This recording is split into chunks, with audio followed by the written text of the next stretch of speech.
Nalasing na naman kagabi, hinahanap ang cellphone sa akin tabi. Hindi makabangon sa kama, lakas kasi ng tama. Nagtatanong kung anong nangyari sa mga kasama. Ang sakit ng aking kukote, nalalasahan ko pa rin ang alak sa aking labi. Nangangamoy usok ang damit, iba talaga pagkasama ang mga tropa, sobrang makukulit. Nalasing na naman kagabi, hindi alam kung paano ako nakauwi na pasarap sa inuman. Naglabas na ng pulutan, ang sabi pang patulog lang. Nalasing na naman kagabi, hindi alam kung paano ako nakauwi na pasarap sa inuman. Naglabas na ng pulutan, ang sabi pang patulog lang.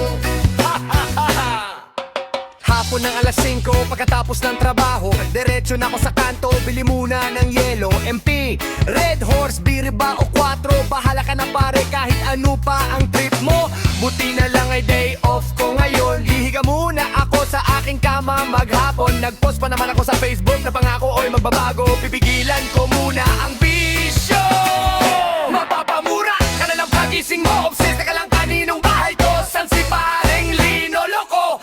Bumili ulit ginatsitso. Ang bilis ng oras parang pag-ikot ng baso. Nakahanda na ang pulutang bagong luto. Cheers! Mga pare, pasuyo ako ng bote. Bumili ka na ng yosi. Simulan na ang kantahan, buksan na ang karaoke.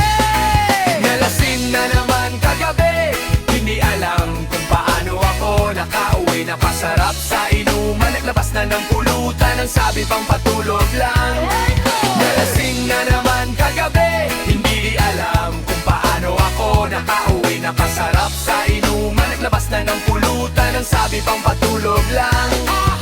Pamuhit sa lalamunan ng alak, wala namang masamang balak. Pampatulog dapat, pero nung nasarapan na, hindi na maawa.